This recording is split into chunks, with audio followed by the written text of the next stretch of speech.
Hi guys, welcome on our YouTube channel Simran's commerce hub.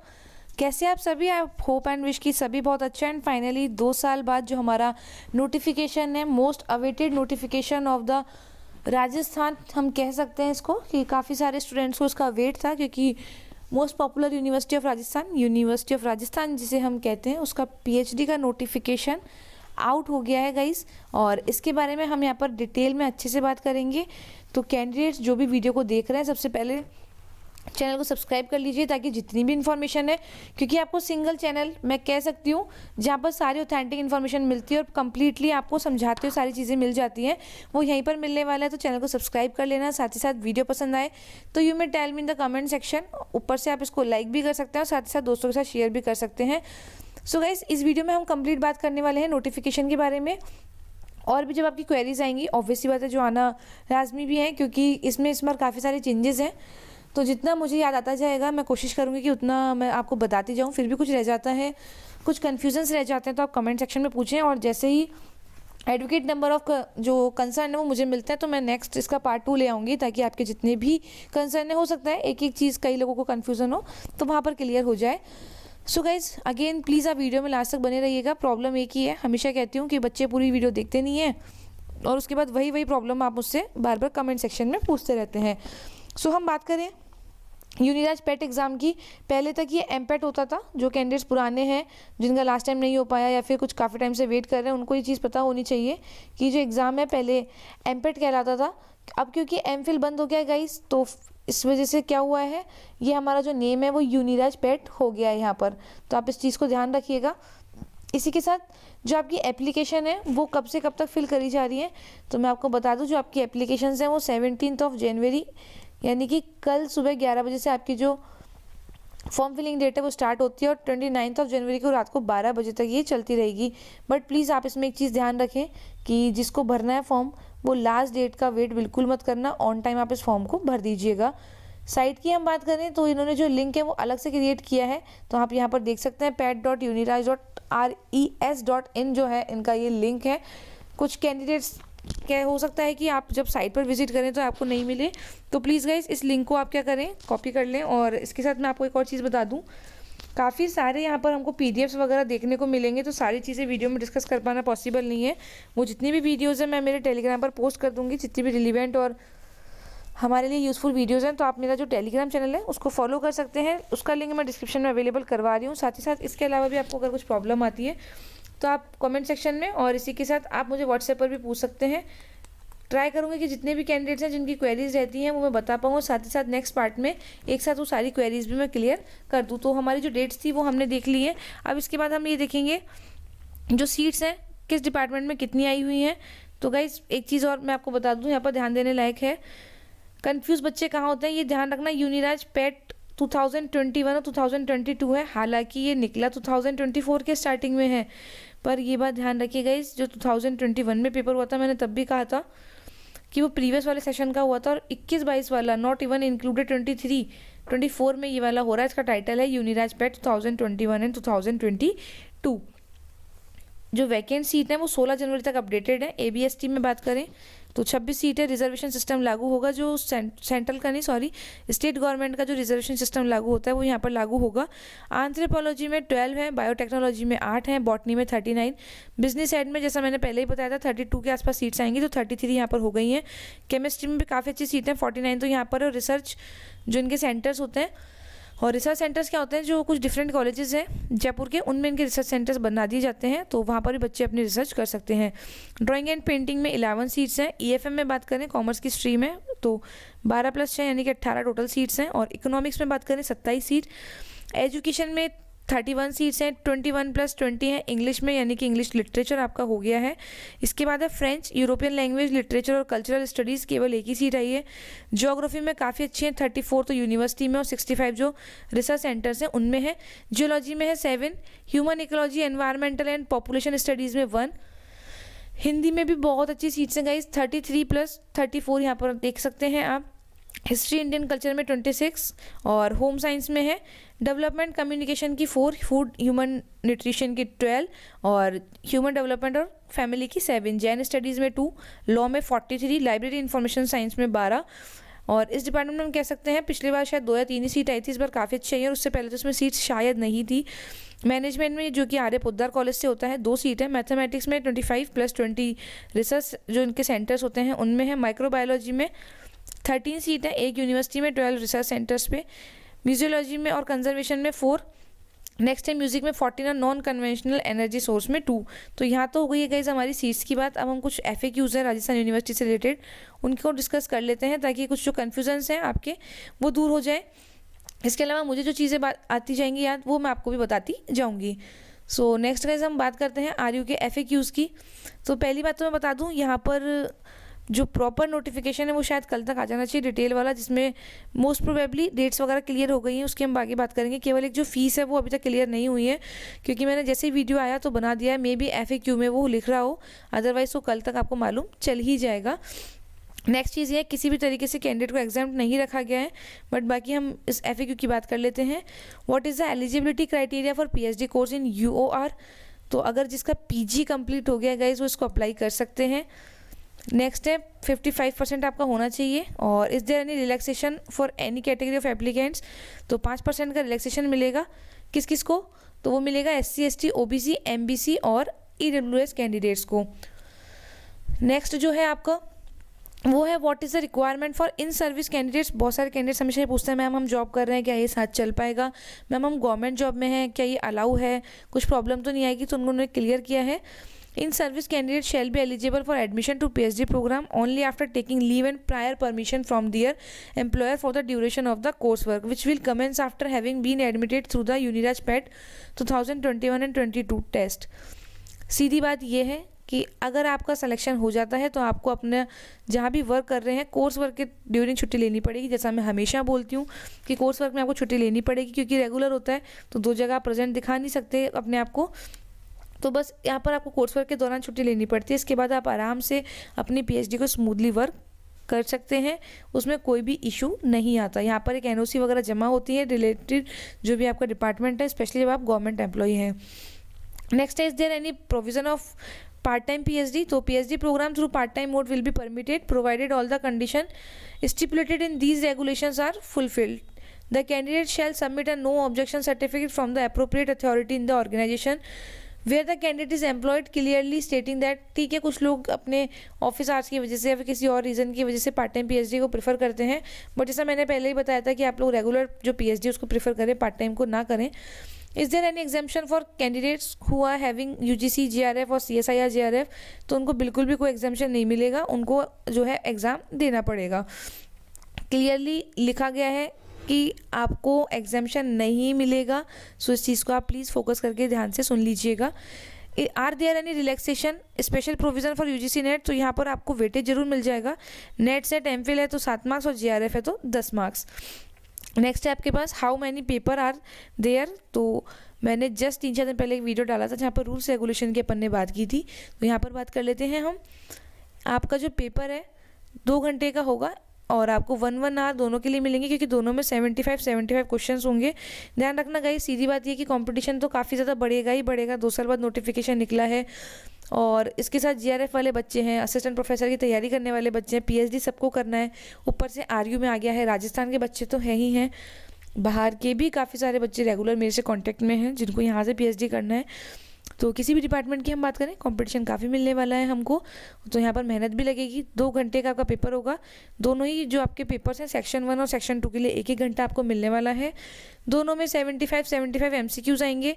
75 MCQs जो paper 1 है वो complete आपका RM का आएगा, यानी कि रिसर्च मैथोलॉजी का आएगा।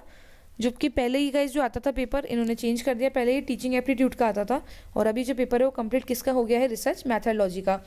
नेक्स्ट हम बात करें पेपर 2, तो सब्जेक्ट बेस्ड है, यानी कि आपके 75 जो MCQs हैं वो आपके सब्जेक्ट डोमेन आएंगे।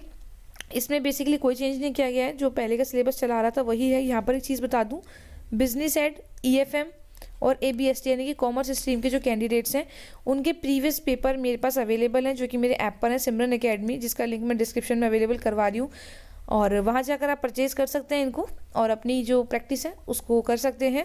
इसके अलावा मेरे पास और किसी भी सब्जेक्ट के गाइस पेपर नहीं है, मैं आपको पहले ही क्लियर कर दूँ। हालांकि सैम्पल पेपर्स जो है वो साइट पर अपलोड किए गए हैं, जो जस्ट लास्ट ईयर का है, तो आप वहाँ से देख सकते हैं। कॉमर्स के कैंडिडेट्स को उससे ज़्यादा पेपर चाहिए तो वो मेरे ऐप से परचेज कर सकते हैं। Next is there any minimum cut off percentage for the eligibility criteria, तो 50% तो मिनिमम लाने पड़ेंगे, 5% आपको रिलैक्सेशन मिल जाएगी। पर मान के चलना हर सब्जेक्ट में कट ऑफ का काफ़ी ज़्यादा इस बार रहने वाला है, तो आपको जितना बेस्ट टू बेस्ट आप कर सकते हैं वो कीजिए। नेगेटिव मार्किंग है नहीं। और हाँ, हम फीस की बात कर रहे थे, तो आपकी जो फीस है तो 3085 रुपये लगेगी। ये बात ध्यान रखिएगा सभी कैंडिडेट्स की, यहाँ पर ऐसा कुछ नहीं कि कैटेगरी के बच्चों की कम लग रही है, सबकी सिंगल फीस है 3085 रुपीज़। अब हालांकि कुछ बच्चे वो विरोध करेंगे इस बात का, तो मैं बता दूं पहले 2500 लगती थी, फिर 2800, उसके बाद 3085 लग रही है। उसमें आप एक चीज़ ये देख सकते हैं कि अगर इतनी ज़्यादा फीस ले रहे हैं ना, तो एक्चुअल जो कैंडिडेट होते हैं ना 90% वही फॉर्म फिल करते हैं जो एक्चुअल दावेदार हैं, जो तैयारी कर रहे हैं। तो फालतू हम कह सकते हैं कि एक अननेसेसरी का जो क्राउड है वो नहीं आता, और हमारा जो मेंटल प्रेशर है ना वो कम रहता है। क्योंकि जब हमें मालूम लग रहा है कि यार किसी एग्ज़ाम में आप 50 सीटें हैं लेकिन बच्चा 10,000 फॉर्म भर दिया, चाहे पेपर 1000 ही देगा, लेकिन एक बार के लिए हमें डर बैठ जाता है। नेक्स्ट है हमारे पास how will the merit will be prepare, तो मैंने लास्ट टाइम भी बताया था आपको लास्ट वाली वीडियो में, और वापस देख लेते हैं। 70% of Uniraj PAT test score जो सभी को देना है, 30% आपका इंटरव्यू होगा, और इसके अलावा जो वेटेज है वो यहाँ पर आपको दे रखा है इन्होंने। पीजी का है आपका, अगर 55 से कम मार्क्स हैं तो 3 मार्क्स, और ये उन्हीं के लिए ध्यान रखना जो जनरल कैटेगरी में नहीं आते, जो रिजर्व कैटेगरी में है, अदरवाइज़ आपको कोई वेटेज मिलने वाला नहीं है। नेक्स्ट है आपका 55 to 60% वाला, तो आपको मिलेंगे 4 मार्क्स। नेक्स्ट है 60 to 65 5 मार्क्स, और इसके अलावा 65 और 70 में 6 मार्क्स। नेक्स्ट है 70% अगर मार्क्स आपके हैं तो आपको मिलेंगे 7 मार्क्स। इसके अलावा यूजी कैटेगरी में 48% से कम रह जाता है तो कोई वेटेज नहीं है, 0 है। 48 से 60 में है तो आपके पास 2 मार्क्स हैं, 60 to 65 में 3 मार्क हैं, 65 to 74 और 70 प्लस है तो 5 मार्क।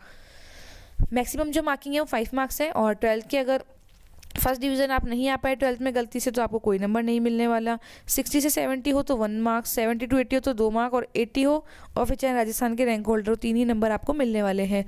नेट सेट एमफिल के 7 मार्क्स और जीआरएफ के 10 मार्क्स। नेक्स्ट है आपके पास गाइस, मैंने पहले ही बताया था एक रिसर्च प्रपोजल बनेगा, तो अभी तो आप अपना जो रिटन एग्जाम है उसकी तैयारी कीजिए। रिसर्च प्रपोजल के लिए मैं एक अलग से मेरा वीडियो लेकर आऊँगी। इसके बाद है whether the candidate belonging to unreserve category required to upload caste certificate, what are the reservation rules. Yes, candidate belonging to SC ST OBC MBC, ठीक है, required to upload valid certificate as per government norms. ठीक है, तो यहाँ पर आपको इन्होंने पहले आपका सर्टिफिकेट मांग लिया है, तो अगर आपके पास सर्टिफिकेट नहीं है तो आप प्रॉब्लम में आ सकते हैं, क्योंकि इतना जल्दी कुछ सर्टिफिकेट्स हैं वो नहीं बनते हैं, और बाकी इन्होंने टाइम जो दिया है ड्यूरेशन वो भी हम बहुत जल्दी इसी वीडियो में डिस्कस करेंगे। नेक्स्ट है can a student in final semester of masters degree can apply. Yes, student who have appeared for the final year examination of masters degree will be provisionally allowed to appear in the entrance examination. The admission may be cancelled at any moment of time even after admission if university find that the candidate fails to meet eligibility requirement given above. If the result of the student is not declare when counselling take place.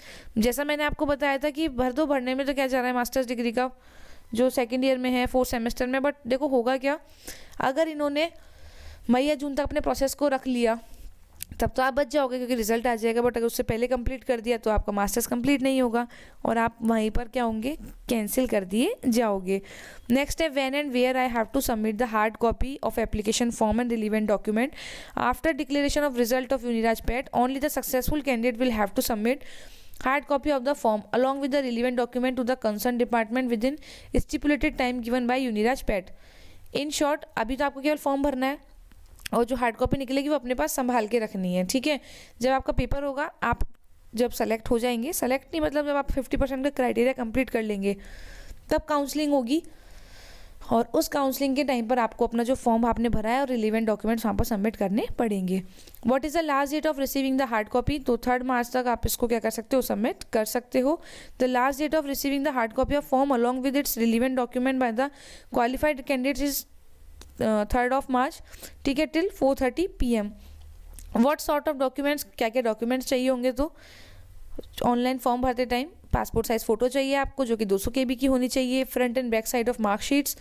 ठीक है, ये कुछ नया है, ध्यान रखना, front and back side of marksheets इसी time upload करवा रहे हैं, पहले नहीं करवाते थे गाइस। नेक्स्ट है कास्ट सर्टिफिकेट और कोई डिसेबिलिटी सर्टिफिकेट है तो वो भी, तो ये भी अपलोड करवा लिया जाएगा। Whether the candidate has to face interview, yes बिल्कुल यहाँ पर किया जाएगा, इस बार इंटरव्यू पहली बार किया जा रहा है। The successful candidate has to appear in front of DRC for the interview which is the which is of 10 marks and has to bring a write-up of 1000 to 1500 words on topic of his her choice. तो इसके बारे में मैंने जैसे आपको बताया कि surely मैं अलग से वीडियो लेकर आऊँगी। तब तक के लिए पेशेंस रखिए, रिटर्न एग्जाम की तैयारी कीजिए। Next, in case of any query, कुछ अगर आपको तब भी क्वेरी रह जाती है तो यूनिराज पैड पर आप क्या कर सकते हैं, मेल कर सकते हैं। यूनिवर्सिटी अच्छे रिप्लाई ज़रूर करेगी, ऐसी मेरी इनसे आशा है। अब इसके अलावा कुछ जो चीज़ें हैं गाइस, हम उसके बारे में बात कर लेते हैं। जैसे कुछ इंपॉर्टेंट डेट्स वगैरह हैं, सो हम एक बार उसके बारे में देख लेते हैं। थोड़ा सा मे बी नेट का इशू है, तो प्लीज़ हैव पेशेंस। अगर हम यहाँ पर गाइस डेट की बात करें तो जो डेट्स हैं, जैसा हमने वहाँ पर देखा कि 17 जनवरी से तो हमारे फॉर्म स्टार्ट हो रहे हैं और लास्ट डेट जो है वो 29 जनवरी है। एडमिट कार्ड 5 फरवरी को आ जाएंगे। एग्जामिनेशन की डेट है 10 फरवरी। पहले 4 फरवरी निकाली गई थी, लेकिन अब 10 फरवरी कर दी गई है। सेम डे शाम को आपके पास आंसर कीज आ जाएंगी। कुछ ग्रीवेंसेस वगैरह हैं तो आप 14 फरवरी तक क्या कर सकते हैं, ऑनलाइन भेज सकते हैं अपने प्रूफ्स के साथ। रिवाइज आंसर की है 22 फरवरी को आएगी। रिजल्ट डिक्लेयर 24 फरवरी को होगा। 3 मार्च तक क्या कर सकते हैं, आप अपने डॉक्यूमेंट्स जो हैं वो सबमिट करवा सकते हैं। उसके बाद की बात है वो इंटरव्यू वाली चीज़। अब इसमें एक चीज़ ये है कि बच्चे ही कहेंगे मैम बहुत जल्दी एग्ज़ाम हो रहा है, लाइक देखा जाए तो 17 जनवरी ऑलमोस्ट कल ही है और लोग 10 तारीख को पेपर लगा रहे हैं, पूरा 1 महीना भी नहीं दे रहे। तो यहाँ पर एक चीज़ हो सकती है कि मे बी इसका कोर्स चेंज है, नया पैटर्न है, नया कोर्स है, तो हम कह सकते हैं एक लाइक स्टूडेंट पावर अगर वो कुछ करती है इसको एक्सटेंड करवाने के लिए, तो somewhere there is a place. Otherwise तो फिर आप एक बार तो 10 जनवरी ही मानकर चलें, उसी के अकॉर्डिंग प्रिपरेशन करें। और अब हम एक बार बात करेंगे सिलेबस की गाइस। तो सिलेबस की हम बात कर लेते हैं। सारी PDFs तो नॉट पॉसिबल, मेन जो चीज़ें हैं वो मैं आपको बता देती हूँ। एक आप ये ध्यान रखना, यूनिवर्सिटी की साइट पर जो है डायरेक्टली लिंक में भी 1-2 दिन में आ जाए, बट तब तक के लिए pad.uniraj.res.in आप क्या कर सकते हैं, जाकर देख सकते हैं। इसके बाद हम बात करते हैं, जैसा कि बताया मैंने, सिलेबस या फिर सैम्पल पेपर की। तो सिलेबस की हम बात कर लेते हैं। Sample paper just last time वाले इन्होंने अपलोड किए हैं और जो पेपर 1 होगा वो पहली बार हो रहा है। सो यहाँ पर आपको चेंजेस देखने को मिलेंगे। 8 तरीके के लिए 8 तरीके में इन्होंने बांटा है इसको। आर्ट्स फैकल्टी के लिए रिसर्च मेथोडोलॉजी अलग है, साइंस के लिए अलग है, कॉमर्स के लिए अलग है, फाइन आर्ट्स के लिए अलग है, एजुकेशन के लिए अलग है, लॉ फैकल्टी के लिए अलग है, सोशल साइंसेज के लिए अलग है और मैनेजमेंट के लिए अलग है। तो पहले हम एक बार देख लेते हैं आर्ट्स वालों का कैसा रहता है। बहुत डीप डिस्कशन नहीं करेंगे, जितनी भी PDFs है मैं टेलीग्राम पर डाल दूंगी और टेलीग्राम का जो लिंक है वो मैं डिस्क्रिप्शन में अवेलेबल करवा रही हूँ, तो आप वहाँ जाकर जो PDF है वो डाउनलोड कर सकते हैं। और गाइज अगर वीडियो यूज़फुल लगा हो तो प्लीज़ लाइक करना मत भूलिएगा, साथ ही साथ वीडियो यूज़फुल है तो आप उसे शेयर करना भी मत भूलिएगा। May be due to some network issue बहुत थोड़ा सा PDF स्लो डाउनलोड हो रहा है, तो हम देख लेते हैं एक बार जल्दी से इसको। तब तक के लिए मैं आपको बता दूं, प्रीवियस ईयर जो पेपर्स थे वो पेपर 1 अलग होता था और अब अलग है, तो इस बात का फोकस करिएगा। प्रीवियस पेपर आपको अवेलेबल होने वाले नहीं हैं और जो प्रीवियस ईयर पेपर अच्छे तरीके से अवेलेबल हैं वो केवल कॉमर्स के हैं मेरे पास, जो कि मेरे ऐप पर अवेलेबल हैं। और इसके अलावा गाइज लास्ट डेट का अगेन प्लीज़ आप वेट मत करिएगा। बहुत बार ऐसा होता है कि बच्चे वेट करते रह जाते हैं और फिर कुछ सर्वर वगैरह का इशू आता है, तो जो बच्चे वेट कर रहे थे वो टाइम रहते अपना फॉर्म फिल कर दीजिएगा। फॉर्म को डिपॉजिट नहीं करना है, अभी अपने पास संभाल के रखना है। तो यहाँ पर हमारा जो आर्ट्स से रिलेटेड सिलेबस है, common for English, Hindi, European language, philosophy, Sanskrit and Urdu. तो यहाँ पर है आपके पास evolution of scientific inquiry, scientific research, research methods, type of research, research process, reasoning and abilities, ethics in conducting research. 2 ही पार्ट्स में, जहाँ तक मुझे पता है 2 या 3 पार्ट्स में दिया गया है ये, सेक्शन B और सेक्शन C। तो यहाँ पर है आपके पास शिलालेख, पांडुलिपि, संग्रहित सामग्री का वर्गीकरण, सामग्री का पाठ और विश्लेषण। नेक्स्ट है आपके पास सेक्शन C, ठीक है। अब मैं आपको बता दूंगा इसकी RM इन्होंने जिस तरीके से दी है ना अलग अलग, इसके अकॉर्डिंग आपको सभी सब्जेक्ट के लिए अलग अलग तरीके से प्रिपेयर करना पड़ेगा। माई मीन टू से कि कॉमर्स वाले अलग तरीके से प्रिपेयर करेंगे, साइंस वाले अलग और आर्ट्स वाले अलग। तो बुक्स हैं जो वो भी चेंज जाएंगी। मुझे जो बुक्स पता थी वो थी CR कोठारी और रंजीत कुमार, बट मुझे ऐसा लगता है कि मे बी अब जो अलग अलग कंटेंट दिया गया है उसके लिए आपको कुछ अलग अलग बुक्स देखनी पड़ेंगी। सो अगर मेरी नॉलेज में आती है तो मैं श्योरली बताऊंगी, अदरवाइज़ आप लोग अपने लेवल पर सर्च करें और पढ़ना चालू कर दें, क्योंकि रिसर्च की जब तक डीप नॉलेज नहीं होगी तब तक 75 क्वेश्चंस को हल करना पॉसिबल नहीं है। कुछ कैंडिडेट्स KVS मैदान से पढ़ रहे थे जो नेट में चलती है, बट उसमें जो रिसर्च मेथोडोलॉजी दी गई है वो बहुत डीप नहीं है और यहाँ पर डीप क्वेश्चंस आएंगे। कॉमर्स की बात करें तो केवल 3 stream ABST, business ed, EFM के लिए आपके पास ये वाला सिलेबस दिया गया है। थोड़ा लेंदी है तो आप देख लीजिएगा इसको, एंड आपके पास इतना ही टाइम है, उसमें आपको अपना सब्जेक्ट भी करना है और ये वाला पार्ट भी कंप्लीट करना है। सो आप लोग ध्यान रखिए। रिमेनिंग जो सिलेबस है गाइज वो मैं टेलीग्राम पर अपलोड कर दूंगी। बच्चे पूछ रहे थे कि मैम सिलेबस, तब मैंने कहा था कि नोटिफिकेशन के साथ ही आएगा, उससे पहले सिलेबस पता लगने के चांसेस केवल ये थे कि जो मेरे पास कुछ कुछ अवेलेबल थे वो ऑलरेडी मैंने टेलीग्राम पर पोस्ट कर दिए थे। सैम्पल पेपर की बात करें तो सैम्पल पेपर्स भी अवेलेबल हैं, हम देख सकते हैं गाइज जो सैम्पल पेपर्स हैं रिमेनिंग सब्जेक्ट्स के कॉमर्स के अलावा, तो वो कैंडिडेट्स यहाँ से एक बार अपना देख सकते हैं। इसमें भी अभी तक बिजनेस एड का और ABST का जो सैम्पल पेपर इन्होंने अपलोड नहीं किया है, मे भी जल्दी कर दें और मे भी ना करें, सो कुछ कह नहीं सकते इस चीज़ का, तो आप लोग देख लीजिएगा। नेक्स्ट है कुछ और चीज़ें जो इम्पोर्टेंट हैं वो जल्दी से मैं आपको बता देती हूँ। फर्स्ट ऑफ ऑल कि जो गवर्नमेंट एम्प्लॉयज़ हैं वो इसको फिल कर सकते हैं। जैसा मैंने आपको बताया कोर्स वर्क के टाइम आपको केवल ऑफ लेना पड़ेगा, और इसके अलावा फ़ीस जो लगती है कुछ कैंडिडेट्स पूछते हैं, तो आप मान के चलिए जो ऑफिशियल फीसेज हैं 3 साल की कुछ अप्रॉक्स 70 से 80 हज़ार के बीच में खर्चा आता है। इसके अलावा फिर जो कॉन्फ्रेंसेज में आप पार्ट ले रहे हैं वो अलग चीज़ है। फेलोशिप नेट सेट वाले जो कैंडिडेट्स हैं, लास्ट टाइम अशोक गहलोत जी के द्वारा एक स्कीम चलाई गई थी, उसमें 20 हज़ार की फेलोशिप की बात की गई थी। सो उसके रिगार्डिंग मैं बहुत जल्दी वीडियो बना दूंगी। जो कैंडिडेट्स GRF क्लियर हैं उनके लिए भी मैंने अलग से वीडियो बना रखा है कि किस तरीके से अप्लाई कर सकते हैं, क्या क्या डॉक्यूमेंट्स चाहिए होते हैं, कितना अमाउंट मिलता है, सब कुछ चैनल पर अवेलेबल है। आप लोग देखेंगे तो आपको चीज़ें मिल जाएंगी। सो आई होप एंड विश की वीडियो पसंद आएगा आप लोगों को। बाकी भी चीज़ें टाइम टू टाइम मैं यहाँ पर आपको सारी अपडेट करती रहूँगी, लेकिन आपको चैनल के साथ जुड़े रहना पड़ेगा, बने रहना पड़ेगा और ज़्यादा से ज़्यादा शेयर करना पड़ेगा। तो अपना ध्यान रखें, पढ़ाई करते रहें। जल्द मिलेंगे नई वीडियो के साथ। Till then take care, bye bye.